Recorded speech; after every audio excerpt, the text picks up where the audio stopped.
बात करेंगे very very important topic के बारे में। वैसे तो मैं बुक से रिलेटेड बनाती हूँ टॉपिक और कंटेंट लेके आती हूँ आपको मैं बुक से रिलेटेड, बट आज का जो टॉपिक है बहुत ही ज़्यादा इंपॉर्टेंट है, तो मुझे लगा मुझे आपसे शेयर करना चाहिए। सो फ्रेंड्स, जैसा कि आप जानते हैं कि हमारे इंडिया में काफ़ी ज़्यादा गोरे एंड काले को लेकर भेदभाव चल रहा है, डिस्क्रिमिनेशन चल रहा है कॉम्प्लेक्शन को लेकर, तो ये बहुत ही ज़्यादा गलत बात है। आप हमेशा एडवर्टाइजमेंट देखते होंगे, उसमें आप हमेशा यही देखते होंगे कि हमें पतली एंड गोरी लड़की चाहिए। ये सब क्या है? तो ये सारी जो एडवर्टाइजमेंट है ये काफ़ी ज़्यादा बढ़ावा दे रहे हैं इन सब चीज़ों को। एंड कई सारे एक्सपर्ट्स भी यही कहते हैं कि अगर हम किसी को बुरा कह देते हैं, किसी को काला कह देते हैं, किसी की इंसल्ट कर देते हैं उसके कलर को लेके, तो कितना ज़्यादा मतलब उसे रॉन्ग इम्पेक्ट पड़ता है उसके अंदर। उसका जो सेल्फ कॉन्फिडेंस होता है, सेल्फ कॉन्फिडेंस पूरा लूज हो जाता है, वो काफ़ी ज़्यादा परेशान हो जाता है, अपने आप को दूसरों से कंपेयर करने लगता है, कितना ज़्यादा उसे बुरा फील होता होगा। तो मेरा मतलब आज ये है कि हमारे इंडिया में इतना ज़्यादा भेदभाव क्यों है? वैसे तो यहाँ पे सदियों से चला आ रहा है, बहुत पहले से ये सारे डिस्क्रिमिनेशन को लेकर चल रही है, बहस चल रही है। लेकिन सबसे बड़ी बात तो ये है कि हम लोग हमेशा कलर को इम्पोर्टेंस देते हैं, गोरे रंग को इम्पोर्टेंस देते हैं, काले रंग का तो कोई अस्तित्व ही नहीं है। अगर कोई काला है तो उसे इस तरह से इंसल्ट किया जाता है, इस तरह से जलील किया जाता है, जैसे वो खुद सोचने लगता है कि वो गलती से इस दुनिया में आ गया हो। उसे सारे लोग रिजेक्ट करने लगते हैं क्योंकि वो काला है। तो ये सब क्या हो रहा है, यही मैं आपसे भी जानना चाहती हूँ कि आप इस बारे में क्या सोचते हैं। आज हर किसी को कॉम्प्लेक्शन की प्रॉब्लम हो रही है, रंग की प्रॉब्लम हो रही है, चाहे वो गोरा हो या काला हो, अमीर हो, गरीब हो, छोटा हो, बड़ा हो, सबके लिए हो रहा है। बस काले रंग को क्रिटिसाइज़ किया जा रहा है, उसकी इंसल्ट की जा रही है, उसे उस लायक नहीं समझा जा रहा है और दूसरों से कंपेयर किया जा रहा है। तुम इतना मेकअप करो, तुम ऐसे रहो, तुम वैसे कपड़े पहनो, थोड़ी अच्छी लगोगे, थोड़े अच्छे लगोगे। ये सारी चीज़ें उन्हें एडवाइस करी जा रही हैं। एंड जो ऐसे लोग हैं जो थोड़े सांवले हैं वो काफ़ी ज़्यादा अपने आप को बुरा फील करते हैं। तो क्यों करवाते हैं लोग? ऐसा नहीं करना चाहिए। मैं आपसे यही कहूँगी कि ये सारे जो भी डिस्क्रिमिनेशन, इनसे बचिए, भेदभाव से बचिए। एंड बिल्कुल भी आप भी किसी पर भेदभाव मत कीजिए एंड किसी को बिल्कुल भी फील मत कराइए जो भी आपके आसपास हो, थोड़ा सांवला हो, काला हो, उसे फील मत कराइए कि वो काला है। अगर कोई कहता भी है तो उसे बताइए कि वो रॉन्ग है। अगर कोई निगेटिव बोलता है किसी के बारे में तो उससे कहिए कि वो गलत है, उसे ऐसा नहीं बोलना चाहिए। अगर आज आप गलत कोई कह रहा है, उसे ये कहने में कि वो गलत है, अगर आपके सच बोलने में अगर आज आप डर रहे हो तो लाइफ में कभी सक्सेस नहीं हो सकते। सच बोलना सीखिए एंड भेदभाव तो बिल्कुल भी मत कीजिए। इंडिया में तो काफ़ी टाइम से ये सब चल रहा है। अभी आपने न्यूज़ सुनी होगी, हाल ही में अमेरिका में जॉर्ज ब्लाइंड की डेथ हो गई है पुलिस कस्टडी में, यही सारे कॉम्प्लेक्शन एंड सारे नस्लवाद के चलते। तो ये सब क्या है? ये सब जब ये सारी चीज़ें हुई तो वहाँ पे इसके खिलाफ कैंपेन चालू हो गए, जिससे कि जो न्यूज़ है, जो बात है, इंडिया तक आई। जब ये सारी इंडिया तक आई तो फेयर लवली ने अपने ब्रांड से फेयर सब हटा दिया। तो मेरा मतलब ये है कि सारे जितने भी ब्यूटी प्रोडक्ट्स हैं या ब्यूटी ब्रांड हैं, कंपनियां हैं, तो ये सारे लोग ही कहीं ना कहीं बढ़ावा देते हैं कि गोरे लोगों को बढ़ावा देते हैं, गोरे रंग को बढ़ावा देते हैं। फेयर लवली का क्या मतलब है? फेयर तो आपको पहले से ही नहीं लगाना चाहिए था। फेयर का मतलब क्या होता है कि फेयर लवली लगाओ तो आप गोरे हो जाओगे, मतलब अभी आप गोरे नहीं हो तो आप अच्छे नहीं लग रहे हो, इसका मतलब कि आप बढ़ावा दे रहे हो गोरे रंग को। तो उनका अब ये भी कहना है, और वैसे भी उन्होंने अपने से नहीं हटाया, ये सारी चीज़ें उन्हें बोली गई हैं हटाने के लिए, क्योंकि ये सही था नहीं, कहीं ना कहीं बढ़ावा दे रहा है ये गोरे रंग को। तो ये सारी चीज़ें होती हैं। ये बहुत से लोग, अभी आपने शादी.com को देखा होगा, उसने ऐसा फ़िल्टर लगा रखा था कि उसमें पहली बात उसमें लिखा क्या है, उसके एडवर्टाइजमेंट में लिखा हुआ है कि हमें पतली एंड गोरी लड़की चाहिए।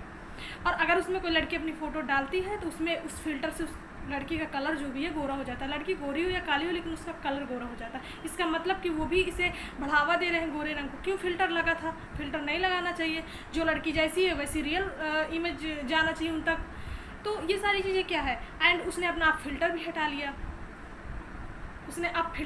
लिया, फेयर लवली की साइड से, फेयर लवली ब्रांड की साइड से कुछ आंसर आया है कि वो अब फेयर की जगह ग्लो का यूज करेगा। तो ग्लो और फेयर में क्या फ़र्क है? स्किन क्रीम करिए ना, ये सारे वर्ड यूज़ ही नहीं आपको करना चाहिए जो गोरे रंग को बढ़ावा दे रहे हैं। अगर आप सच में अगर आप दिखावा नहीं कर रहे हैं, अगर आप सच में ये इन सब चीज़ों को का विरोध करते हैं, ये सारे जो भी कम्प्लेक्सन से रिलेटेड जो भी भेदभाव हैं, डिस्क्रिमिनेशन है, तो अगर आप इन्हें सच में इनका विरोध कर रहे हैं तो आप ये ग्लो एंड फेयर हटाए तो ग्लो करने की क्या ज़रूरत है, सब फिर अच्छे से ही करिए ना। उसमें फिर सीधे से आप स्किन क्रीम कर दीजिए। लेकिन क्वेश्चन ये बनता है कि ये सारी ब्रांड कंपनियों की स्ट्रेटजी है ये, या फिर इनके ये सब करने से ये सारा भेदभाव ख़त्म हो जाएगा। मुझे नहीं लगता कि इतना करने से ये भेदभाव ख़त्म होगा। अभी आप जिलेट का एडवर्टाइजमेंट देख लीजिए, उसमें बाइक की जगह लड़कों को लड़की दिखाई देती है। क्यों करते हैं आप ऐसा एडवर्टाइजमेंट, क्यों किया जाता है? ये सिर्फ इसलिए क्योंकि सोच ही चेंज नहीं हुई, थिंकिंग चेंज ही नहीं हुई आज तक लोगों की। लड़कियों को एक तरह का प्रोडक्ट समझने लगे हैं, थिंकिंग चेंज होने का नाम ले ही नहीं रही है। ये भेदभाव डे बाई डे बढ़ता ही जा रहा है। आज भी सासू माँ को गोरी सी बहू चाहिए एंड हस्बैंड को गोरी एंड परी जैसी वाइफ चाहिए, खुद कैसे भी हो इससे कोई मतलब नहीं है। तो ये सारी चीज़ें हैं जो बदलने की ज़रूरत है, लोगों की सोच को बदलने की ज़रूरत है। इंटेलिजेंस को पहचानिए एंड ये सारी चीज़ें सिर्फ गोरा होने से कुछ नहीं हो जाता है। और गोरे लोगों के साथ साथ जो भी सांवले हैं, जिनका कलर बहुत ज़्यादा फेयर नहीं है, उनको भी इम्पोर्टेंस दीजिए। मैं कहती हूँ कि आप 1000 लोगों को एक साइड खड़े कर दीजिए जो बहुत ज़्यादा गोरे हो, और एक इंसान को खड़ा कर दीजिए जो सांवला हो, थोड़ा काला हो और लेकिन इंटेलिजेंट हो। फिर देखिए जो हैप्पीनेस, जो सेल्फ कॉन्फिडेंस एंड जो नॉलेज उस इंसान के अंदर होगा वो हज़ारों गोरे लोगों में नहीं दिखाई देगा। तो ये सारी चीज़ें पहचानिए एंड मुझे लगता है कि हमें इंटेलिजेंस को ज़्यादा इम्पोर्टेंस देनी चाहिए। देखिए ज़िंदगियाँ भेदभाव से नहीं चलती हैं, ज़िंदगियाँ भेदभाव से नहीं बल्कि अंडरस्टैंडिंग से चलती हैं। तो हमें समझना चाहिए एंड इंटेलिजेंस को इम्पोर्टेंस देना चाहिए, लोगों के नॉलेज को इम्पोर्टेंस देना चाहिए। लोग कितना अच्छा है, अंदर से कितना अच्छा है, उसके काम करने के का तरीका है और वो खुद कितना अच्छा है, ये सारी चीज़ें पहचाननी चाहिए। हमें सिर्फ गोरे रंग पे डिपेंड नहीं होना चाहिए। ज़रूरी नहीं कि हर गोरा इंसान अच्छा ही होता है एंड गोरे ही लोग अच्छे होते हैं, ऐसा नहीं है। और जो भी काले हैं, जो भी सांवले हैं, उनका सपोर्ट करिए एंड अगर उन्हें कोई बुरा कहता है तो उन्हें बताइए कि वो गलत कर रहे हैं। हमारे इंडिया में अगर कोई बहू घर में सांवली आ गई तो उसे इस तरह से देखा जाता है या इस तरह से उसे कमेंट किए जाते हैं जैसे उसने किसी का मर्डर कर दिया हो। फैमिली में सारे लोग गोरे हैं, ये काली आ गई, अब सारी और फैमिली काली होगी। ये सब क्या है? ये सब क्यों सोचा जाता है? और जो थोड़ा सांवले हैं, थोड़े काले हैं,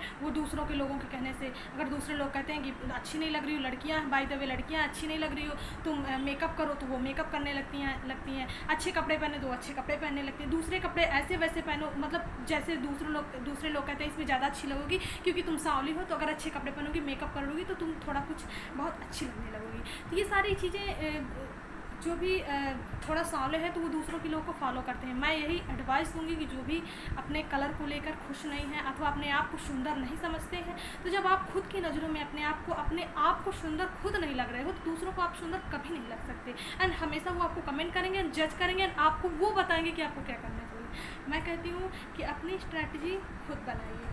आपको कपड़े कौन से पहनने हैं, कैसे कपड़े पहनने हैं, मेकअप करना है या बिना मेकअप के रहना है, कहाँ जाना है, कैसे रहना है, कैसे दिखना है, ये सारा आप खुद करिए एंड खुद अपने आप में फील करिए कि आप बहुत अच्छे हैं। दुनिया में आपसे अच्छा, आपसे खुश एंड आपसे टैलेंटेड इंसान ज़्यादा है ही नहीं। देन जब आप ऐसा करोगे तब आपको वो सारे लोग एक्सेप्ट कर लेंगे जो आज आपको क्रिटिसाइज़ कर रहे हैं। तो अपने नज़रों में जब आप खुद को सुंदर फील करोगे, जब अपने आप को आप अच्छे लगोगे, तो दुनिया में किसी के दम नहीं है कि वो आपको बुरा कह सकेगा। लेकिन जब आप अपने आप को खुद अच्छे नहीं लग रहे हो तो दुनिया में तो आप सबके लिए बुरे ही होंगे। क्योंकि जब आप अपने आप को अच्छी, कोई चीज़ आपको आपकी अपनी कोई चीज़ खुद को अच्छी नहीं लग रही है तो दूसरों को क्या अच्छी लगेगी।